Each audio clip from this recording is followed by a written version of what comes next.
Hi, I'm Kelly Vaughn, and welcome to Inside Indy.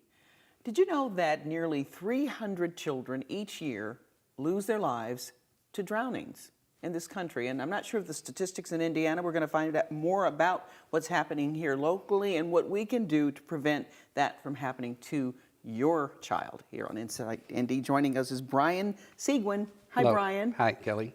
Brian is with Lifesaver Pool Fence of Indiana, and you've got some safety tips for us, some things to share with our audience on how to keep our kids safe. But let's talk about the issue of the accidents that do occur. How does it happen? What typically happens when we hear on the news? You know, you get that newscast in the 4th of July weekend. It seems to happen every year. That a child, even adults, but especially children, Right. A child has lost his life in a drowning. What typically happens? Well, the adult supervision or family member responsible for supervising that child get distracted, a phone call, a trip to the restroom, making a lunch for the child, and it just takes a split second for a child to disappear out of your sight. Children are naturally attracted to the water, so that's probably the first place they're going to head to if you have a swimming pool in your backyard. Okay, so they're distracted. Distracted parents. Okay. You know, I remember once taking my niece to one of the hotels that had a swimming pool, and my niece asked me to watch her. And then I remember thinking, now I don't have any children, and I thought, she asked me to watch her. I really need to watch her. It's almost like I had to make a conscious decision, because you do get carried away. It was a birthday party. Right. And I stood at the edge of the pool and stood there the whole time, because the thought of something happening to her and it being my responsibility and my fault, I just couldn't bear it. So I think sometimes we take it for granted, like, you know, kids are pretty autonomous, they're okay. Yes. But you Yes. you can't turn your back 1 second, my mom used to say. Not for 1 second, and you need to be you need to create a habit of monitoring your children, especially if you have a swimming pool in your backyard. The attraction is, of course, the water, and there's so many access to the pool, doors, windows, doggy doors, and you need to be aware that there's a lot of hidden dangers in owning a swimming pool, and those being just a few that I just named. Okay, so what are some tips you can give people if they have a pool, how they can protect their children from becoming a victim? Okay, the pool is a danger 365 days a year, whether it's closed for the winter. It only takes a small amount of water for a child to drown. Good point. So it's good to have the different layers of protection to prevent that child from gaining access to that swimming pool. Okay. And the more layers of protection you have, the more likely you will prevent accidental drowning of a child. Okay, so layers of protection. So Yes. what's the first layer of it all? Well, nothing replaces parental supervision. Okay. There's nothing that replaces that. Pool fences, motion detectors, water motion detectors. A safety turtle is a wristband and a monitor. Okay. It's a monitor Okay. that's in the home where the parent is, or out on the patio if they're out there supervising and happen to nod off. And then once water hits this wristband, it'll sound an alarm. And so that's a layer of protection. And it only takes one of those layers to prevent a drowning. But there's so many hidden dangers. I mean, when you close a pool for the winter, if you're in a southern state, I mean, you can have snakes, even up here, snakes, water, if they drink the water, they can, develop malaria or something. It's best to just prevent the child from having access to the pool year round. Okay. Now you mentioned this monitor, so the child would wear this all the time? Only when they're, like, you can take it on vacation. Okay. If you're going to the YMCA and you're going to be swimming, you can take this monitor with you, and then once it becomes contact with water, it'll sound an alarm, and you know your child is in water someplace, and they shouldn't be too far. More than an arm's reach is too far away for you to be supervising your child, especially around water. Okay. And then you mentioned motion sensors. It sounds like a security system to keep somebody from getting into your house. What? Each layer is designed to decrease the chance of an accidental drowning. So the more layers of protection that you have, again, the less chance of an accidental drowning. They have water motion detectors, so if there's a disturbance in the water, it'll sound an alarm. Like if a Okay. child or a dog were to jump in or a ball were to hit that little wave, that will set off an alarm. And so okay. that's another good. Okay, or if your neighbors decided to Oh jump yeah. over and come into Oh your yeah. pool, right? Oh yeah. I remember when I was a kid, I used to swim in other people's pool And that's without them knowing something to about think that. about. Yeah, you're Right. thinking Right. like your kids may be disciplined and Sure. well behaved. Yes. But if your neighbors know you, hey, I'll go over and take a dip, and Oh yeah. there Yeah. you are. And I tell you, swim lessons, you can start at a young age, and those are beneficial for the child, and as well as CPR training for the adult who's supervising that child. Oh, You need to know how to administer CPR in case that child falls into the pool, and you are the first response to revive that child. Okay, now and you mentioned swim lessons. That is so critical. Mm-hmm. Where do you, the YMCA obviously, or the YMCA. YWCA? Okay. Some clubs that have, some fitness clubs, Lifetime Fitness, of course, has a swimming pool. They offer swim lessons. That's where my daughters go. Okay. Or you can find a private swim instructor, and they can take you to a facility where they can teach young children how to swim, even adults. Oh, okay. Yeah, because Yeah. I'm going to admit, Brian, I do not know how to swim. And I remember being at the Y when I was a kid, and I got Sure. 2 certificates for not learning how to swim. It was that bad. I could never get the coordination together. Oh, yeah. So I steer clear of water, Sure, safe to say. sure. Though we do have a pond in the back of the house, and I've been thinking about getting a little pedal Right. boat. But I will not go out there without a life jacket, so you never have to worry about that. And those are additional hazards. Most of these subdivisions do have a pond. And family with children, they may have a gate around their backyard, but that child can climb a gate, a chain link fence. Privacy fences will work, but those open waterways are a huge hazard for children in the neighborhood when you have those ponds in the area. Okay. You mentioned CPR. Critical, I would think, on so many levels, not just for people Sure. who might be, a victim of a near drowning. Right. But where do you get CPR lessons from? Well, you can go to the YMCA. I'm sorry, the Red Cross. Oh, The Red okay. Cross will offer CPR training, and if not at their facility, they can recommend a facility that will teach CPR.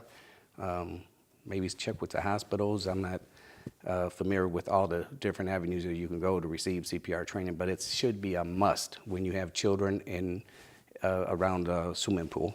Okay.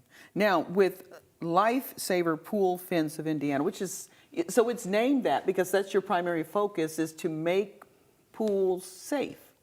Yes, we Lifesaver Pool Fence has been around for 25 years, and we are dedicated to keeping little children's feet on solid ground.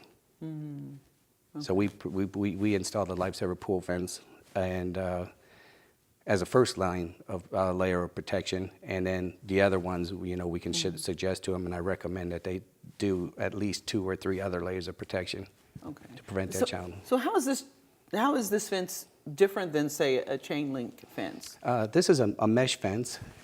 It's not a chain link, so there's no there's no holes where a child can put his finger or his feet to climb over this fence. It comes in 48 can't. inches or 5 foot tall, and it works on tension. Once it's completely installed, it's like a big playpen around a swimming pool. And if you're having a pool party, you can take it down in probably 10 minutes and have an open pool. And Wow. once that's it's pretty set up, cool. a child can't even lift up the bottom of the pool. Like I said, it works on tension, so it's impossible for them to crawl underneath. They definitely can't climb over it. Okay. And it's just a really good first layer of protection that I recommend. I could see that as a security measure in general. Too. Oh, yeah. If nothing else, even for an adult that could get Sure, over, at least it would sure. delay them. Like, how am I going to get through this? And think about families with pets. That's another hazard. Okay. Dogs, you want to keep them from hopping in, maybe wild animals. So I'd leave this fence up year round. You get a lifetime warranty with it. So it's best to just leave it there. It's just an extra layer of protection year Now, round. is that a common occurrence about, as far as pets drowning, getting in trouble in water? Because, we typically think a dog can swim naturally. But Well, the problem is with a winter cover, if you have one that's basically a tarp with water tubes and an animal or a person or a child falls into it, the tarp is going to wrap around you and you're not coming out of that pool walking. It's a death trap. Other pool covers, loop lock and automatic pool covers, they tend to have a little bit of water that's on the surface of the cover which it doesn't take a large amount of water to drown a child. That little bit of water right there is a huge hazard that people seem to overlook. Okay, okay. So let's review some of the tips to keep kids safe during the summer, for especially if someone had just tuned in and they're, what are they talking about? Pool safety. Right. And so what's our first line of defense in protecting our children? Realizing that a swimming pool has a lot of hidden dangers. There's hidden dangers year round when you own a swimming pool. So the first line of defense is to make sure that you prevent your child from entering that pool. That's the first one. And that's where I would recommend as a first layer of protection, the lifesaver pool fence or a mesh pool fence. No chain link fence, no 4-foot wooden fences that rot. This is the first layer of protection. I think that's the important one, is to protect your child from the water source year round. Okay, so and that way you have some kind of control. Right. And then there are other measures and devices that people can use as well? Sure. Yeah, you need to, parents or supervisors of children need to make it a habit to check the doors, make sure they're locked, make sure the windows are locked, make sure the child has no access to gain access to the swimming pool. I installed a pool fence in Chicago on an above ground swimming pool. And 6 months later, I got a phone call from the husband, and he said, I would have paid $20,000 for that fence. Of course, it doesn't cost that much, but he said, I woke up at 1 o'clock in the morning, and my child was standing on the deck looking inside the swimming pool. They were both asleep. So children will get up in the middle of the night and maybe walk around. As they grow older, they may walk around, go down to the kitchen, get a snack. Maybe they might see that swimming pool and think they might want to take a little dip. Because they're little grown people in their own right. minds. So, right. you combine the layers of protection, swim lessons. It'll make a safer environment for your children. Okay, and we appreciate what you do and the service you provide. I know you said you lost a child. I did. Yeah. Some years ago? Yes, I lost a child. I was deployed to Iraq, and I had a 7-year-old daughter that was coming home from school, and she got hit by an Army truck on the way home from school. And it took them 2 days for me to get back. So I know the pain and the suffering that a person feels when they lose a child, and it's my goal to prevent somebody else from having to go through the same thing the best I can. And the number one danger is a swimming pool or water source, in your backyard. Okay. Well, we appreciate you coming on and sharing your story. Oh, thank you very much. I appreciate these it. life-saving tips for pool safety for this summer. And we thank you for your service. Oh, thank you very much. Okay. Brian Sequin with Lifesaver Pool Fence of Indiana. Thanks for joining us. All right. Thank you very much. On Inside Indy. And when we come back, we'll have the National Federation of the Blind and crew here in our studios after this.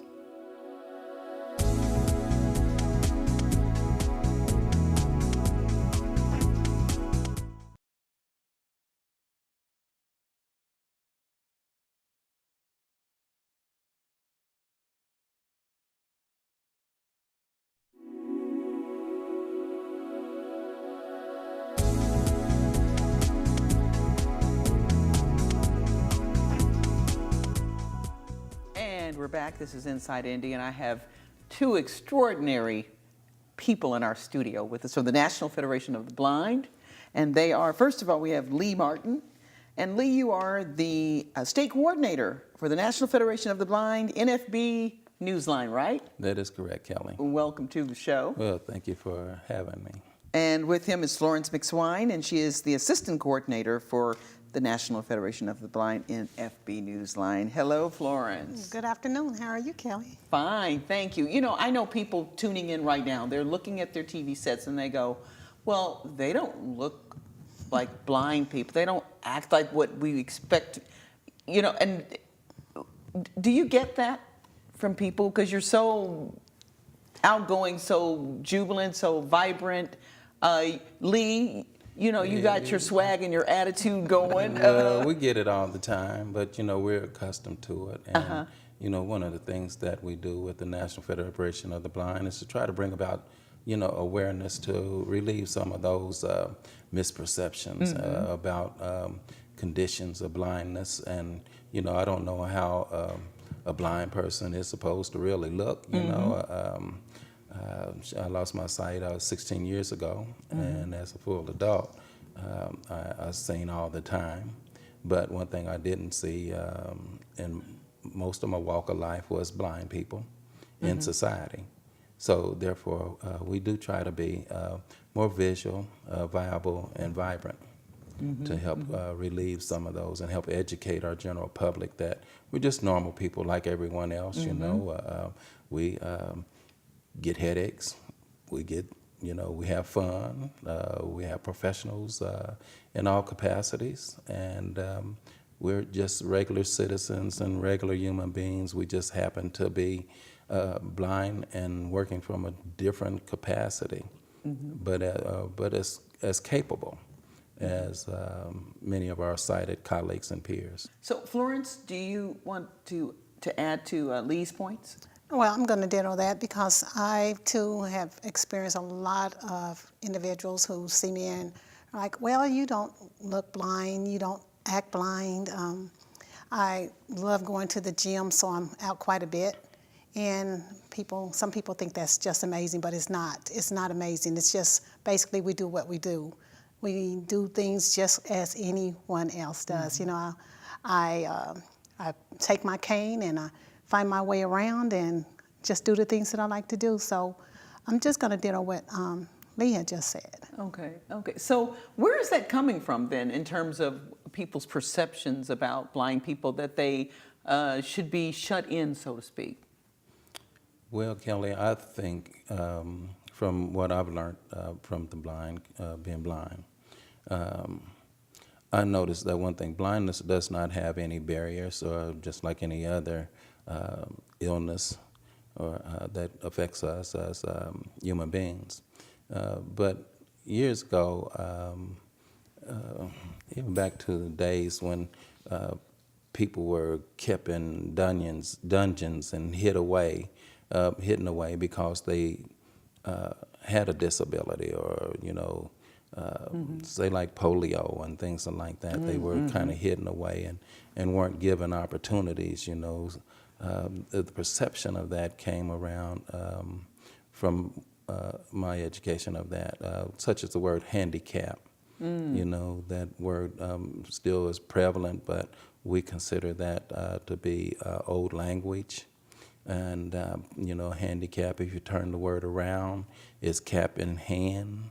And, you know, it just stands for individuals that had to be out as bakers with cups and caps in their hands because they weren't afforded the opportunities to be in society, to be educated, and to participate, you know, as an active participant, you know, in our society. And things have grown and changed a lot through a lot of laws and legislation, and with the ADA, and with organizations like the National Federation of the Blind. We have turned some of those misperceptions around, as we continue to do on a daily basis. Okay, so let's talk about, because I want to be sensitive to the amount of time we have. Tell us about the National Federation of the Blind. What is it? And how does the NFB Newsline play into all of that? Well, the National Federation of the Blind started in 1940. We just celebrated our 75th anniversary several years ago. Cool. And we're the largest organization of organized blind people in the world, with over 50,000 members. And we have over 500 chapters. Here in Indiana, we have 7 of those chapters. And we have a national president. We are 3-tiered, like the Congress is set up. We have the national office, and we have state, and we have local. Our national president is Mark Riccobono, and our offices are located in Baltimore, Maryland. Now, in Indiana, our state president is Mr. Ronald Brown. And he's been president of our state affiliate for about 22 years. Wow. And we affect change in people's lives through legislation. We have plenty of programs and individuals that we have helped maintain jobs, get jobs. We have a 70% unemployment rate in the blind and disabled community. Oh, wow. Now, if you figure that 70% was the whole country, the chaos that will be going on in the country. So, it stems a lot back from the misperceptions of the condition that we just talked about. And one of the things that National Federation of the Blind does is we try to change the lives and improve the lives of people with blindness, coping with blindness. And we do that oftentimes with, with love, hope, and determination. We transform people's dreams into realities. We have students that are attending colleges now with some of this technology that we have and been very successful. We still have issues that we're confronting with Congress, hoping that they would take on so that students can get their books on a timely basis and that they can use the technologies that we use as blind citizens to accomplish our tasks in the classrooms. Okay. So a lot of that goes on. Okay, so I want to address this to Florence in terms of the NFB Newsline. Tell folks what that is, and we probably have just about 2 minutes left. Yeah. Well, NFB Newsline, it is a free service for the blind, visually impaired, print challenged, people who have dyslexia, and it gives us access to newspapers, magazines, TV guide listings, breaking news, and as I mentioned, that service is free. We use our digital recorders, our computers. To hear the various news. Yes, outlets? and we also use our some people still use landlines and Okay. mobile phones, and something else we have called a Victor screen reader. So we access it using those devices. Okay. So, Lee, could you give us a little demonstration of the NFB Newsline? You can access it from your phone, right? You can access it from your phone, but what I'm using is what you call a Victor Stream Reader, is from Humanware. Okay. And this is an article that seniors often listen to. It's the AARP magazine. Oh. We have 61 different magazines, and we have over 400 newspapers, and we have over 14 international newspapers that people can access on a daily basis. And let me see here. Yes, for you, Anne Margaret. Twice an Oscar nominee, she stars in Going In Style. Who's as sparkly as a new pair of earrings? Anne Margaret, 75, who plays a love-struck grocery clerk in the new heist film Going In Style. Alan Okay, Arkin, that's Morgan good. I get the Freeman, and gist Michael of it in Caine terms of, co-star the they're talking King about of Anne Margaret, the actress, so very And the good, new very movie good. that they're coming out with Morgan Freeman and all that. Okay. So, without this particular service, we would not have access to what you just heard or a lot of other things that go on. I particularly like the Indiana Business Journal, the Wall Street journals. We have a New lot York of Times. national newspapers as well. We have the journals, the Times, the Tribunes. Okay. So people can access this 24 hours a day, 7 days a week, free. It's free. Now, I'm going to put the phone number out. If you can give us the phone number if people have questions, and then the website, because we've got to go. They're signaling me that we're wrapping it up. So where do they go if people want to tap into that free service? Go ahead, Florence. Okay, now our toll-free number is 1-855-963-6476. And that's the state number for NFB Newsline, Indiana. And the the number for the national office is 866-503, what's that? 574. Sorry, I'm 574? Okay, well, you know what? We got it. 7300. So we got you back. I'm sorry. 504-7300. Okay, Lee Martin and then Florence McSwine, both of the National Federation of the Blind. Thanks so much for joining us. And you have to come back again because I know we got more stuff to catch up on. Yes. Thanks We for will. joining us Thank you for Thank having you. us. on Inside Indy. And thank you for joining us. I'm your host, Kelly Vaughn. We'll see you next time. Bye-bye. Okay.